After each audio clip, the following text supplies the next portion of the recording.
네, 바로 재초환이라 불리는 재건축 초과이익 환수제입니다. 워낙 큰 이슈가 됐던 주제이고요. 또 많은 분들이 이로 인해서 좀 타격을 받지 않았나라는 생각이 드는데 실제로 그 영향력은 어땠는지 좀 궁금한데요. 영향이 좀 컸죠? 어떤가요? 네, 재건축 초과이익 환수제 같은 경우는 정말 많이들 들어보셨을 겁니다. 다들 재초환 이러는데 도대체 재건축 초과이익 환수제가 어떤 것 때문에 이렇게 사람들이 많이 얘기하는지 한번 꼼꼼하게 살펴볼 필요가 있는데요.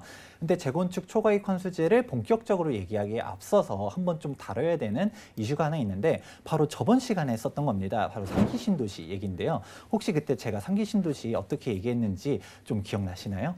그럼요. 기억이 나죠. 3기 신도시가 이제 확정이 되면서 서울의 수요를 좀 잡는다기보다는 오히려 경기도와 수도권의 수요가 좀 분산되지 않나라는 말씀을 좀 해주셨거든요. 그게 맞죠? 네, 맞습니다. 핵심은 경기도권에 이제 30만 가구를 공급한다라고 했을 때 이제 서울에 살고 있는 사람들이 이전을 한다기보다는 결국 경기도권 내에서 이제 수요가 분산되는 효과를 가져올 것이다. 이런 얘기를 했습니다. 결국 경기권에 뭐 예를 들어 30만 가구 더 늘어나게 되면 오히려 통근 경기도권의 출퇴근도 더 어려워질 거란 얘기도 했었고요. 당장 경기도가 다 올라가는 게 아니라 당장 똑같은 1기 신도시 중에서도 일산과 분당 같은 경우는 극명한 대비를 보여주는 만큼 사실 이러한 파급 효과도 실질적인 경기도 내에 어떠한 영향을 끼칠지 참 예의주시해야 될 필요성이 있다라고 했었는데요. 그러면 사실 현실적으로 봤을 때는 그럼 이러한 영향이 왜 생기냐라고 하면 사람들이 신축 아파트를 단순히 짓는다라고 해서 경기도를 가느냐라고 하면 그렇지 않다라는 것이죠. 네. 결국 사람들이 원하는 거는 서울의 역세권, 이런 위치 좋은 곳에 있는 신축 아파트를 원한다라고 정리할 수가 있습니다. 그러다 보니까 단순히 무작정 짓는 게 중요하지 않는다라는 얘기를 했었죠. 네, 그렇습니다. 또 기억이 납니다. 그리고 저희가 오늘 재건축 초과이익 환수제를 설명하는데 일단 3기 신도시 말씀을 해주신 걸 보니까 정말 이 부동산은 유기적으로 얽혀 있다라는 생각 또 다시 한번 하게 되고요. 이 수요. 그렇다면 저는 또 궁금한 게 서울에다가 신축 아파트를 좀 많이 짓게 되면 이런 문제는 좀 해결이 되지 않을까라는 생각도 드는데요. 자, 여기서 제가 한 가지 좀 질문을 드릴게요. 서울 같은 경우에 신축 아파트를 지으면 얘기하셨던 것처럼 해결이 될 수가 있겠죠. 근데 서울에 빈 땅이 있을까요, 없을까요? 없죠. 지금은 뭐 들어설 자리가 없다고 들었습니다. 그렇죠. 뭐 서울 같은 경우는 전통적인 이제 구도심이기 때문에 이제 이미 개발될 만큼 됐었습니다. 이때 더 이상 지을 빈 택지가 없기 때문에 그러면 여기를 아파트를 지으려고 하면 어떤 방법이 있느냐 하면 재개발 그리고 재건축밖에 없다라는 것이죠. 그렇군요. 역시나 이게 답인 것 같습니다. 신축 아파트를 공급을 하면 되지만 이미 지금 포화 상태에 있기 때문에 그 해결 방법이 바로 재건축과 재개발이다라는 말씀인데요. 이 재건축과 재개발 조금 비슷한 용어이기는 하지만 결국은 다르다라는 내용은 좀 다르잖아요. 이 구체적인 설명을 시청자분들께 좀 정리를 해주시죠. 네, 재개발과 재건축 이렇게 알고 나면 정말 쉬운데 사실 좀 잘 혼돈하시는 분들도 많습니다. 제가 간단하게 정리를 해드리겠습니다. 보통 재건축하면 아파트를 다시 개발을 해서 신축 아파트를 짓는 게 재건축이라고 보통 얘기하고요. 재개발 같은 경우는 이제 뭐 단독이라든지 빌라, 연립 이걸 갖다 부시고서 다시 짓는 게 보통 재개발이라고 얘기합니다. 물론 법적으로는 그렇게 간단하진 않습니다. 뭐 법적 용어를 봤을 때는 이제 노후 불량 건축물들이 있는데 주변 환경이 열악하면 재개발 그리고 양호하면 재건축 이렇게 나눠져 있지만 우리가 쉽게 이해하기에는 아파트를 다시 지으면 재건축이다 이렇게 이해하는 게 좀 편할 것 같습니다. 네, 그렇군요. 아주 간단하게 좀 비교할 수 있는 방법을 설명을 해주셨습니다. 그래서 여러 가지 우리가 깜짝 놀랄 만한 변화가 있다라는 건 아마 재개발인 것 같아요. 우리가 좀 여러 번 좀 설명을 드렸고요. 아파트가 다시 지어지는 것, 재건축이라고 보시면 될 것 같습니다. 자, 그렇다면 이 두 가지 재건축과 재개발, 신규 아파트를 제공할 수 있는 재건축과 재개발 중에 이 재건축을 규제한다라는 내용이 오늘 MRI 응급 환자와 해당이 되는 내용 같은데요. 네, 맞습니다. 지금 사실상 앞에 이야기한 내용이 바로 이런 것들을 위해서 얘기한 건데요. 말했던 것처럼 단순히 경기도권의 신축 아파트를 짓는 게 중요한 게 아니다. 결국 서울의 신축 아파트가 늘어나야 되는 게 중요한데 서울의 신축 아파트가 늘어날 수 있는 가장 중요한 큰 축 중 하나인 재개발과 재건축 중에서 재건축을 규제를 하기 때문에 이런 문제가 생기는 것입니다. 자, 그럼 재건축 같은 규제, 이제 대표적인 세 가지 규제가 있는데 한번 보도록 할까요? 자, 첫 번째는 재건축 초과이익 환수제, 그 다음에 재건축 전매 제한에 대한 내용이 있고요. 마지막으로 안전진단도 이런 내용들이 있습니다. 그럼 어떤 것들이 이러한 문제가 생기는지 하나씩 살펴보도록 할게요. 일단 간단하게 안전진단부터 보도록 하겠습니다. 안전진단 같은 경우는 예전에는 좀 안전진단 통과가 좀 되게 쉬웠었어요. 이제 노후도 요건이라고 하죠. 30년을 충족하기만 하면 사실상 안전진단을 신청했을 때 특별한 하자가 있지 않는 이상은 어지간해서 다들 통과시켜줬었거든요.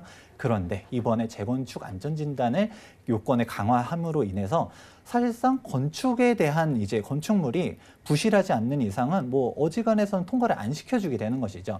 이제 주민들에 대한 편의시설들, 예를 들어 당장 뭐 건축물에 대한 것들은 살기는 뭐 튼튼하다라고 얘기해도 사실 오래된 아파트들의 가장 큰 문제점은 바로 주차 문제가 좀 많이 심각하잖아요. 그렇다면 이런 주차난 이런 부분도 예전에는 좀 비중이 높았었는데 지금은 이런 삶에 대한 부분들보다도 건물에 대한 말 그대로 노후도 이제 튼튼하냐, 진짜 무너질 것 같냐 이런 거에 따라서 특별한 하자가 있지 않는 이상은 안전진단 통과를 안 해준다.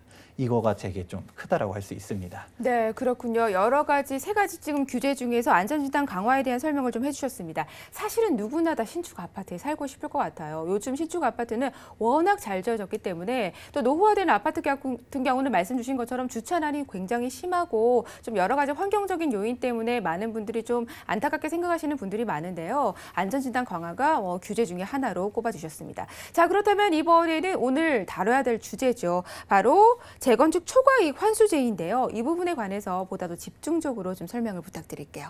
네, 사실 안전진단 강화 자체는 하나의 이제 핵심 규제 중 하나라고 할 수 있지만 가장 대표적인 게 바로 재건축 초과이익 환수제입니다. 일명 재초안이라고들 많이 부르는데요. 이게 도대체 얼마나 어마무시한 건지 한번 다음 표를 보시도록 하겠습니다. 지금 이걸 보게 되면 지금 재건축 초과이익 환수제에 대해서 국토부에서 시뮬레이션 한 겁니다. 보게 되면 서울 평균 한 3억 6천만 원 정도를 재건축 초과이익 환수제에 부담을 한다. 그리고 강남 같은 경우는 많게는 8억도 넘게 재건축 초과이익 환수제를 부담하겠다라고 하는데 도대체 어떻게 이렇게 많은 부담금이 나오냐? 한번 보시게 되면 사실 계산 방식은 좀 여러 가지 복잡합니다. 근데 쉽게 얘기하면 재건축으로 인해서 늘어나게 된 시세 차익에 대해서 최대 50%를 부과하겠다라고 하는데 근데 이 부과 시점도 참 재밌는데요. 이게 사실 보통 우리가 모든 것들 얘기할 때 조합 설립일로부터 많이들 얘기하는데 재건축 초과이익 환수제 같은 경우는 추진위원회 설립일로부터 하게 됩니다. 그러면 지금 현재 설립되어 있는 재건축 지역들 봤을 때 추진위원회 설립이 2000년대 초반에 되는 때들이 정말 많거든요. 그럼 그때부터 해가지고 재건축이 완료됐을 때 그런 양도 차익을 본다라고 하면 어마어마하게 나온다라고 할 수 있는 것입니다. 네, 그렇군요. 사실 그 시점도 굉장히 중요한데 말씀처럼 오래된 경우는 기간이 좀 긴 경우는 그 차이가 굉장할 것 같습니다. 그리고 무려 이제 수치가 50%나 되니까 이 부분은 정말 무시할 수 없는 부분 같은데요. 그래서 그런지 이 재초안이 위헌이다라는 또 말이 있더라고요. 그 부분은 어떻게 된 건가요? 네, 재건축 초과이익 환수제는 정말로 말이 많은데 이게 이 위헌이라는 얘기를 들어보시면 진짜 이 재건축 초과이익 환수제 얼마나 타격이 클 것 같은지 더 절실하게 들어올 것 같습니다. 일단 논란이 크게 되는 거는 세 가지가 됩니다. 일단 가장 첫 번째 같은 경우는 미실현 이익에 대한 과세다. 이런 부분이 참 논란이 많이 되고 있는데요. 이게 무슨 말이냐 하면 예를 들어서 MC님이 지금 재건축 아파트를 가지고 있었어요. 네. 재건축이 되고 나니까 이전에 가지고 있었던 것보다 20억이 더 뛰었다고 칠게요. 생각만 해도 정말 좋지 않나요? 네, 맞아요. 근데 지금 이거에 대해서 50%라 했잖아요. 간단하게 그냥 10억 세금으로 갖다 부과된다고 할게요. 그러면 어떻게 해요? 그래 20억 벌었으니까 10억 내는 거 당연하다고 생각하나요? 아니, 저는 없는 돈에서 10억을 지금 만들어내야 될 것 같은데요. 바로 이겁니다. 네. 뭐냐면 우리가 세금 같은 경우는 가장 원칙이 일단 소득이 있는데 세금이 있다라고 보통 얘기를 하죠. 네. 근데 우리가 양도소득세다라고 하면 내가 5억에 사서 10억에 팔았다. 그럼 5억에 대한 양도 차익에 대해서 세금을 내는 거잖아요. 근데 이거는 내가 아직 팔질 않았어요. 팔지 않고 가만히 가지고 있었는데 너 20억 올랐으니까 10억 세금 내라고 하면 이 10억이 하늘에서 뚝 떨어지나요?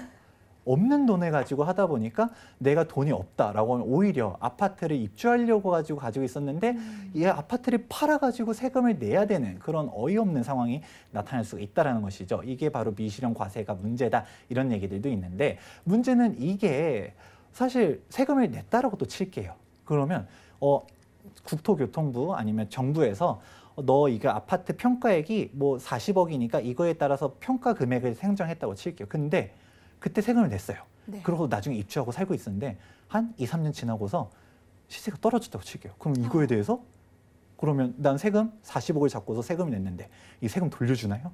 그게 또 아니라는 것도 문제라는 것이죠. 이게 말하는 것 첫 번째 이제 위헌 소지가 된다, 너 말도 안 된다, 억울하다 이런 거의 첫 번째 요인이고요. 두 번째 요인 같은 경우는 지금 최종 소유자가 모든 세금을 부담하는 거 이것도 정말 많은 사람들이 모르는데 이게 엄청나게 큰 타격을 가져올 부분입니다. 이게 무슨 얘기냐 하면 방금 전에 20억에 대한 세금 차익이 있다라고 얘기를 했었으면 사실 20억 벌었는데 10억 세금 낼 수도 있지라고 생각할 수도 있어요. 네. 근데 문제는 이게 최종 소유자가 다 납부하게 된다는 것이죠. 이게 뭐가 되냐면 사실 추진위원회 설립일로부터 이제 준공일까지 가려면 정말 많은 시간들이 지났잖아요. 그 사이에 거래가 한 번도 없었을까요? 그럼 중간에 한 15억 정도 올랐을 때 팔고 넘어간 사람이 있다라고 칠게요. 그러면 그 중간에 이제 매수한 사람은 20억까지 우리가 올라간다고 쳤으니까 5억이라는 돈이 더 올라갔겠죠. 그럼 나는 5억을 번 줄 알고서 좋아했었어요. 근데 정부에서 너 20억 조합 추진위원회 설립일부터 20억이나 올랐으니까 10억 세금 내 이렇게 돼버리면 어떻게 될까요? 5억을 벌은 줄 알았더니 오히려 5억을 세금을 더 내게 생긴 거죠. 그렇게 되면 이제 형평성에 대한 문제가 생긴다라고 보통 할 수 있습니다. 뭐냐면 사실 처음부터 세금 이제 돈을 번 사람들 같은 경우는 따로 있는데 나는 오히려 내가 번 것보다 더 세금을 내게 되는 이런 불합리성이 이제 생긴다라는 것이죠. 이거를 갖다가 사람들이 잘 모르고 있는데 이게 발생되게 되면 엄청난 혼란이 벌어지게 될 것입니다. 근데 이런 부분들 같은 경우는 국토교통부에서는 사실 매수자는 이런 법이 있는 걸 알고 매수하기 때문에 이런 세금이 얼마 나올 거라는 걸 알고 산 거니까 문제가 없다라는 논리인데 사실 이 부분도 진짜 세금이 부과되고 되면 엄청난 혼란이 나올 두 번째 포인트 중 하나입니다. 자, 마지막 이제 포인트 세 번째는 이중과세에 대한 논란입니다. 사실 재건축 초과이익 환수제를 납부하게 된다라고 하면 세금을 미시중과세 이 부분도 이제 논란이 되긴 하지만 일단 다 납부했다고 칠게요. 그럼 여기서 끝이냐? 사실 우리가 부동산을 평생 가지고 있나요? 나중에 팔겠죠. 네. 팔았을 때 양도세는 양도세대로 또 나와요. 이중과세가 또 나온다. 이런 부분들 때문에 재건축 초과이익 환수제 정말 어마어마한 법률이기도 하고요. 진짜 말도 안 되는 법이긴 하지만 이거가 지금 현재 유예기간이 끝나고서 2018년도부터 부활을 했거든요. 진짜 이게 본격적으로 세금이 과세되는 순간 재건축에는 어마어마한 타격이 올 거라고 예상될 수 있습니다. 네, 그렇군요. 지금 좀 설명을 듣다 보니 정말 좀 합리적인 범주는 좀 아니다라는 좀 개인적인 생각도 조금 들기는 합니다. 뭐 주치 선생님의 설명을 좀 잘 들었고요. 또 무엇보다 좀 최종 소유자가 양도자의 상승분 또 세금까지 다 떠안는다는 것도 좀 불합리하게 느껴지는 건 사실인 것 같아요. 자, 이렇게 여러 가지 규제가 있습니다만 그런데 좀 요즘 들리는 소식 계속해서 7주 동안 재건축 아파트가 지금 상승하고 있다라는 뉴스를 저희가 초반에도 좀 전해드렸거든요. 이 부분은 그럼 어떻게 된 건가요? 규제는 계속되는데 상승하고 있다니요? 네, 사실 이게 제일 재밌는 부분 중 하나입니다. 재건축에 대한 성향을 좀 알아두실 필요가 있는데 재건축이 사실 이번만 올라간 게 아니에요. 이전에도 재건축 초과이익 환수제에 대한 논란은 계속 있었는데 계속 그렇다 보니까 다른 부동산 시장 같은 경우는 꾸준히 올라갈 동안에도 재건축은 그 사이에도 크게 올랐다가 떨어졌다가 크게 올라갔다 떨어졌다가 이 급등락을 좀 반복을 해왔는데 재건축에 대한 논란이 있을 때는 떨어졌다가 없을 때는 또 올라갔다가 이런 상황들이 계속 나왔었습니다. 사람들이 투자하면 재건축을 많이들 떠올리다 보니까 재건축에 대한 투자 상품성 이렇게 하면서 많이들 들어오는데 사실 이게 재건축에 대한 논란이 또 한번 터지게 되면 또 떨어지게 되고 제가 방금 전에 얘기했잖아요. 재건축에 대한 문제성들 정말 어마어마하거든요. 재건축에 대한 사업성을 반토막 내는 그런 문제점들이 많은데 이런 것들에 대한 인식들이 만약에 퍼졌다라고 하면 사실 사람들이 이걸 알고서 살기보다는 모르고서 투자하는 사람들이 정말 많다라는 것도 문제입니다. 그런 것들이 있다 보니까 사실 잘 모르고서 매수하는 사람들이 많고 그리고 강남에 재건축 아파트들이 많다 보니까 사람들이 부동산 투자는 강남에 해야지 그리고 강남에 재건축 아파트 투자해야지 이런 막연한 생각을 가지고 투자하는 사람들이 많은데 있는데 사실 잘못된 투자를 들어가게 되면 이제 크게 손해를 볼 수도 있는 아주 좀 위험한 상황이긴 합니다. 네, 그렇군요. 뭐 여러 가지 규제 소식이 들리고 또 이런 것들에 따라서 좀 흐름을 탄다라고 좀 말씀을 드릴 수도 있을 것 같아요. 무엇보다 중요한 것은 소장님 말씀처럼 전문적인 지식을 바탕으로 좀 중심을 잡는 게 좀 꼭 좀 필요할 것 같네요. 자, 그렇다면 이 재초환 다른 부동산에 좀 영향은 없을까요? 어떤가요? 네, 재건축 초과이익 환수제로 인해서 이제 타격을 받는 부동산들 먼저 얘기를 해볼게요. 가장 대표적인 건 당연히 재건축 아파트들이 큰 타격을 받게 됩니다. 왜냐하면 이렇게 사업성 자체가 완전 이제 무너지게 되거든요. 이렇게 사업성이 무너지게 되고 그렇다고 해서 이거 내가 이렇게 최종 소유자가 세금 다 낸다 했잖아요. 나 이런 거 싫어가지고 알게 돼서 팔려고 했을 때 팔기는 쉬운가? 제가 규제 3가지가 있다라고 했는데 3가지 중 얘기 안 한 것 중 하나가 바로 전매 금지입니다. 전매 금지가 도대체 어떻게 되냐면 조합 설립이 되자마자 등기 시까지 이제 전매를 할 수 없게 됩니다. 그렇게 팔 수 없는데 팔 수 있는 물건들은 있던데 이건 뭐냐라고 했을 때 아주 특수한 경우들. 예를 들어서 뭐 1가구 1주택자인데 뭐 10년 보유, 5년 거주했다라든가 아니면 세대 전원이 지방으로 갔다가 뭐 병이라든지 직장 사유로 인해서 내려간다든가 이런 이유로 인해서 매도하게 된 특수 물건들만 거래되지 일반적인 투자자들 같은 경우는 사실 거주하지 않잖아요. 그렇다 보니까 이걸 못한다라는 것들이 문제가 되는 거고요. 이건 첫 번째로는 재건축 아파트들이 가장 크게 타격을 받아요. 그럼 두 번째는 뭐냐? 노후 아파트들이 타격을 받게 됩니다. 자, 한번 이제 표를 보도록 할까요? 이제 지금 30년 차가 다가오는 아파트들에 대한 내용들입니다. 사실 이런 아파트들도 이제 30년 차가 다가오면 재건축을 추진할 수 있다 보니까 사람들이 유망한 재건축에 대한 투자처로 갔다가 사람들이 재건축 가수요가 많이 붙게 되는데요. 근데 이런 재건축이 이런 규제가 생김으로 인해서 사실 타격을 받게 되다 보니까 이게 재건축이 진행이 안 되게 되는 거죠. 그렇게 되면 이런 노후 아파트들 누가 투자하게 될까요? 사실 실질적으로 재건축이 진행이 안 된다라고 생각하게 되면 사실상 재건축에 대한 프리미엄을 줄 필요가 없게 되는 거죠. 그렇기 때문에 이런 노후한 아파트들도 타격을 좀 크게 받게 되는 거고요. 이로 인해서 좀 알 수 있는 게 지금 현재 어떤 일이 있었냐면 2018년도 4월에 이런 위헌 얘기들이 많다. 소재가 있기 때문에 위헌 청구 소송을 걸었었어요. 근데 2018년도 4월에 위헌이 기각이 됐었습니다. 헌재에서. 이 기각이 되면서 또 그때 재건축 시장들이 크게 출렁거리게 됐었는데 이게 이후로써 이제 재건축이 현 정권 내에서는 좀 아무리 논란이 많아도 현 정권이 재건축 초과이익 환수제에 대한 위지가 너무 강력하다 보니까 현 정권 내에서 아무래도 어렵다라는 게 중론이고요. 그럼 다음 정권 갔을 땐 또 어떻게 되냐는 사실 다음 정권 가봐야 되는 거잖아요. 그렇기 때문에 사실상 좀 어렵다. 그런 것들 때문에 지금 오히려 어떻게 된다 했었죠? 조합 설립이 나면 전매도 금지가 된다고 했었어요. 그렇기 때문에 많은 재건축 단지들이 지금 아직 설립을 안 한 데들, 추진위원회에서 조합 설립을 되게 미루고 있는 것들을 알 수 있습니다. 2018년도 4월 재건축 초과이익 환수제가 위헌 소송 걸었을 때 기각이 난 이후로 서울에서 재건축 조합 설립이 된 데가 얼마나 있나라고 보면 손에 꼽을 정도로 다들 재건축 시장이 위축됐다라는 것을 알 수가 있습니다. 네, 그렇군요. 여러 가지 상황이 좀 어려운 건 정말 사실인 것 같습니다. 특히나 재건축이 예정되어 있던 아파트 그리고 재건축을 기대하고 있는 노후 아파트들은 좀 영향을 많이 받았던 건 분명한 것 같네요. 자, 그렇다면 부동산이나 모든 경제에서 자세히 또 살펴보면 반사이익을 누리는 것도 분명히 있거든요. 반사이익은 없을까요? 네, 일단 가장 먼저 생각해 볼 수 있는 반사이익을 받는 데는 바로 신축 아파트입니다. 이게 왜냐하면 생각하면 바로 정답이 나옵니다. 왜냐하면 우리가 신축 아파트들에 대한 수요는 사실 존재하죠. 누구나 신축 아파트 살고 싶잖아요.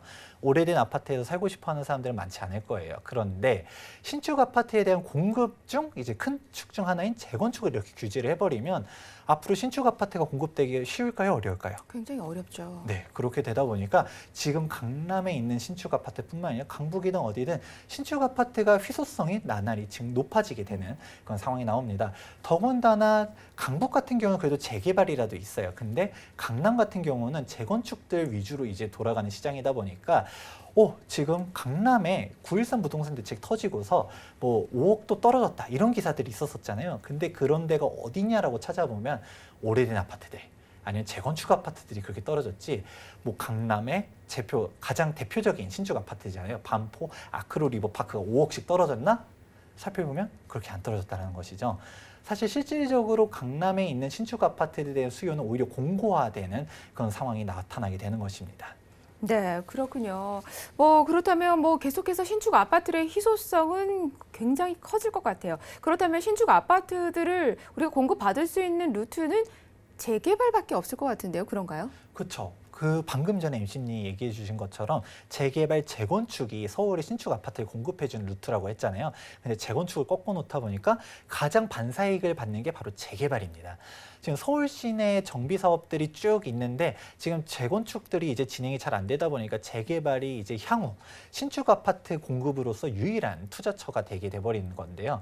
왜냐하면 지금 방금 전에 있는 신축 아파트도 희소성이라든지 반사이익을 받는다라고 했지만 앞으로 5년 뒤, 10년 뒤가 되면 이것도 지금은 신축이라고 부르지만 향후 10년 뒤에는 신축이라고 부를 수 없는 상황이 되잖아요. 그럼 그때 있는 신축 아파트 프리미엄을 재건축이 아닌 재개발이 독점을 하게 되는 그런 상황이 되게 됩니다. 그러니까 재개발 시장 같은 경우는 지금도 뜨겁게 움직이게 되게 되는데 재개발 같은 경우는 또 좋은 점이 하나 있어요. 왜냐하면 보통 재건축 초과이익 환수제라고 많이 들어봤는데 재개발은 사람들이 잘 모르시는 분들이 많아요.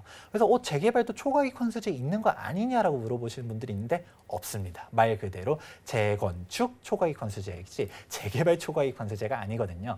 그러다 보니까 재개발 같은 경우는 사업성이 현재로도 아주 좋고요. 또 다른 차이점 중 하나는 전매금지 기간입니다. 전매금지 같은 경우는 재건축 같은 경우는 조합 설립이 나자마자 등기시까지 팔지도 못해요. 그러면 살 수 있는 물건도 한정돼 있지만 반대로 내가 산 다음에 입주하기 전까지는 내가 팔지도 못한다는 거예요. 입주하고서 파나요? 오히려 등기 날 때까지 1, 2년 또 기다려야 되거든요. 근데 재개발 같은 경우는 자유롭게 전매가 가능하다는 점.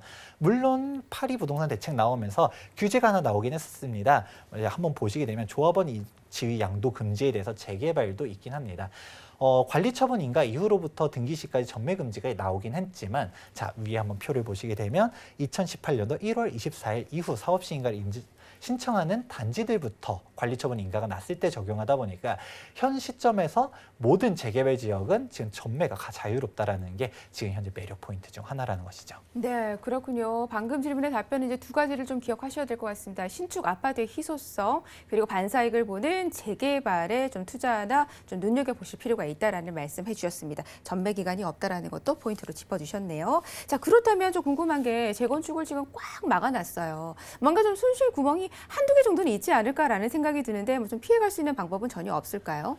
네, 사실 있습니다. 꼼꼼하게 보면 이제 피해가는 데가 있는데 뭐냐면 사실 강남에 투자하시는 분들은 그래도 나는 무조건 강남 재건축을 투자하고 싶다. 강남 신축 아파트를 받고 싶다. 이러신 분들이 있을 겁니다. 그러면 이런 단지들을 살펴봐야 됩니다. 자, 한번 표를 볼까요? 보시게 되면 재건축 초과이익 환수제를 막차를 탄 마지막 재건축 단지들입니다. 뭐냐면 재건축 초과이익 환수제에 대한 유예 기간이 2017년도 말까지였었습니다. 그러니까 2017년도 말까지 관리처분 인가를 신청한 단지들은 재건축 초과이익 환수제를 적용받지 않는다라는 거. 이게 아주 엄청난 투자 포인트인데요. 오히려 이러한 단지들은 오히려 더 좋아졌어요. 왜냐하면 다른 재건축 단지들이 위축되다 보니까 사업 진행이 안 될 게 뻔하단 말이죠. 그렇게 되면 오히려 지금 우리가 향후 5년 뒤에 마지막 강남의 신축 아파트다. 이런 타이틀을 가지고 가기 때문에 지금 강남권에 재건축 투자하고 싶으시다라고 하면 엉뚱한 데 투자하시는 게 아니라 안전한 지금 재건축 초과이익 환수제를 피한 재건축 단지들을 투자하시는 게 중요하다고 할 수 있습니다.